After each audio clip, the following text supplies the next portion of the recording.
নমস্কার, আমি প্রমিলার রান্নাঘরে তোমাদের সবাইকে স্বাগত। আজকে আমি চিকেনের রেসিপি বানিয়ে তোমাদের সঙ্গে শেয়ার করব। আশা করি রেসিপিটা তোমাদের পছন্দ হবে।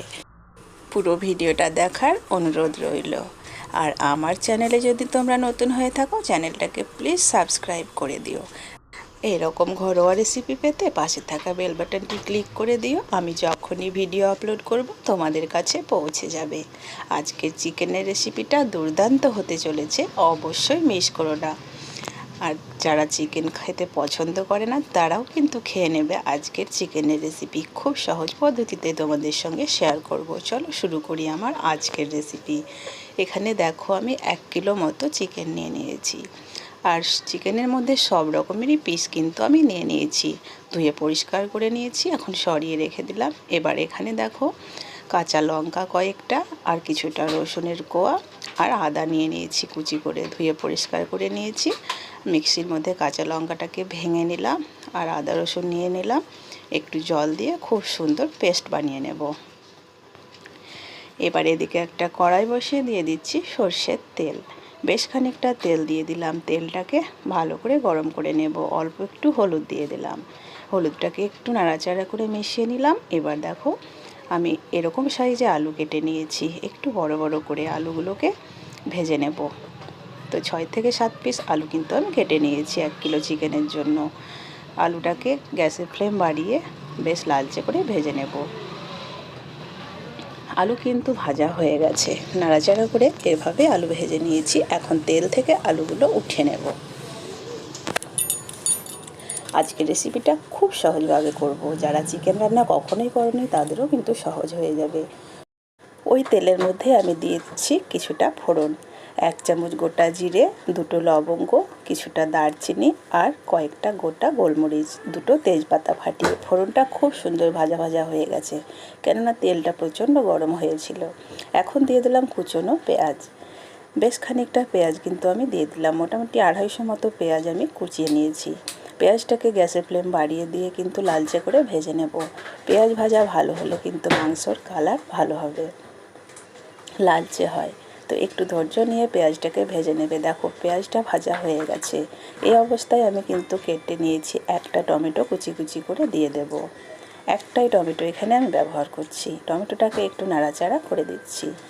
তো কয়েক সেকেন্ড নাড়াচাড়া করে দিলাম। এবার আদা রসুন কাঁচা লঙ্কার পেস্টটা আমি দিয়ে দিচ্ছি বড় চামচের 2 চামচ মতো।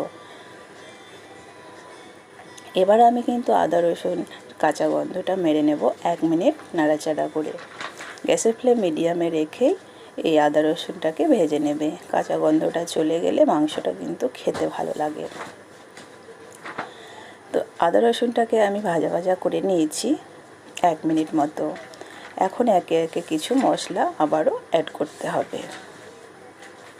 তো প্রথমেই কিন্তু আমি দিয়ে দেব হলুদ গুঁড়ো কালারের জন্য। এবার আমি দিয়ে দিচ্ছি ধনে গুঁড়ো। বেশ বড় চামচের আন্দাজ করে প্যাকেট থেকে আমি ধনে গুঁড়োটা দিয়ে দিলাম 1 চামচ মতো। আর দিয়ে দিলাম কালারের জন্য কাশ্মীরি লাল লঙ্কার গুঁড়ো, দিয়ে দিলাম জিরের গুঁড়ো 1 চামচ, আর স্বাদ মতো লবণ। কাশ্মীরি লঙ্কার গুঁড়োটা আমি 1/2 চামচ মতো দিয়েছি। এখন ঝাল লঙ্কার গুঁড়োটা 1/2 চামচ মতো দিলাম। অল্প জল দিয়ে মশলাটাকে মিডিয়াম ফ্লেমে বেশ 2 থেকে 3 মিনিট কষিয়ে নেব। মশলা যত বেশি ভালো করে কষানো হবে তত মাংসের স্বাদ আর কালার কিন্তু আসবে। তাই একটু ধৈর্য নিয়ে কিন্তু রান্নাটা করবে। তো সব কিছুকে একসঙ্গে একটু মিশিয়ে নিয়েছি। স্লো আছে কিন্তু আমি 2 মিনিট মতো রাখবো। ঠিক 2 মিনিট পরে আমি ঢাকাটা খুলে নিলাম। তো মশলাটা দেখো ওপরে তেল ভেসে গেছে, মোটামুটি কিন্তু কষানো হয়ে গেছে। এই অবস্থায় আমি কিন্তু গ্যাসের ফ্লেম একদমই স্লোতে করে দিয়ে 2 চামচ মতো টক দই নিয়েছি, খুব ভালো করে ফেটিয়ে নিয়েছি। এই ফেটানো টক দইটা এখন দিয়ে দিচ্ছি। টক দই দিলে অনেক সময় কেটে যাওয়ার ভয় থাকে, তাই গ্যাসের ফ্লেম বাড়িয়ে টক দই কিন্তু ইউজ করবে না।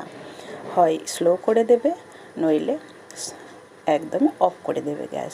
টক দই দিয়ে কয়েক সেকেন্ড নাড়াচাড়া করে নিলাম মশলা আর তেল আলাদা হওয়া অবধি। এখন কিন্তু আর ঢাকা দিচ্ছি না। তো দেখো নাড়াচাড়া করতে করতে তেল কিন্তু সেপারেট হওয়া শুরু করে দিয়েছে। এই অবস্থায় আমি কিন্তু অ্যাড করে দেব ধুয়ে রাখা চিকেন।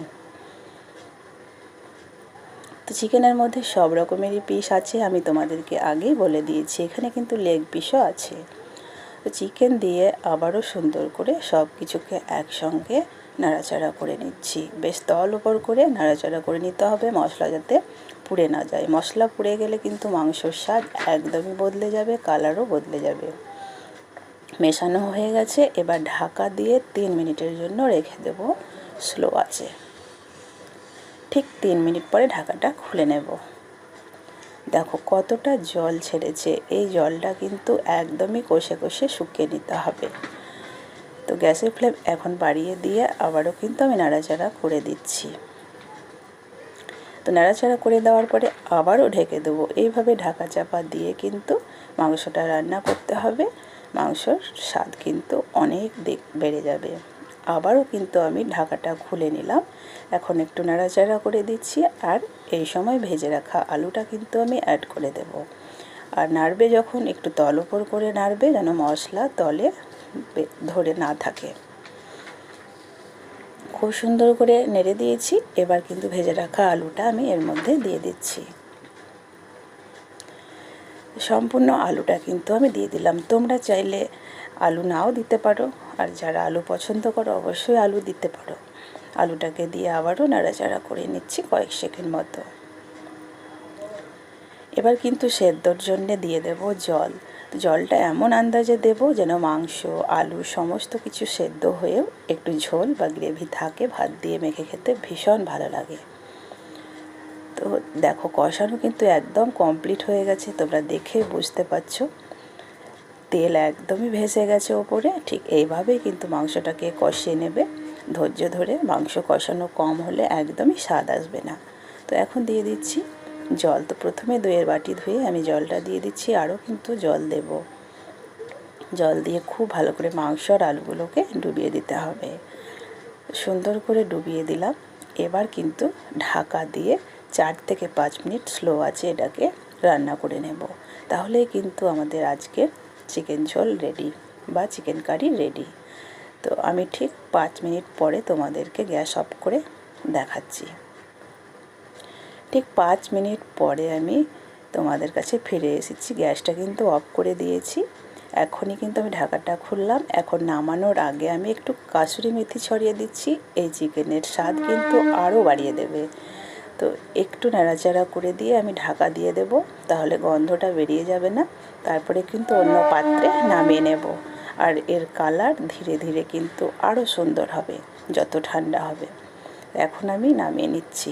মোটামুটি কয়েক সেকেন্ড পরে আমি কিন্তু নামিয়ে নিচ্ছি কাসুরি মেথি দেওয়ার পরে। তো দেখো কতটা কালার চেঞ্জ হয়েছে। আশা করি তোমাদের রেসিপিটা ভালো লেগেছে। ভালো লাগলে লাইক শেয়ার করো। আমার চ্যানেলে নতুন হয়ে থাকলে চ্যানেলটাকে সাবস্ক্রাইব করে দিও। দেখো যত দেরি হচ্ছে, যত ঠান্ডা হচ্ছে, কালার কিন্তু ততটাই চেঞ্জ হচ্ছে, আর স্বাদ কিন্তু ততটাই সুন্দর। না বানালে তোমরা বুঝতে পারবে না আমার রেসিপি ভালো লেগেছে কি না। অবশ্যই কমেন্ট করে জানাবে। আজকে এ পর্যন্তই। ভালো থেকো, দেখা হবে পরের পর্বে।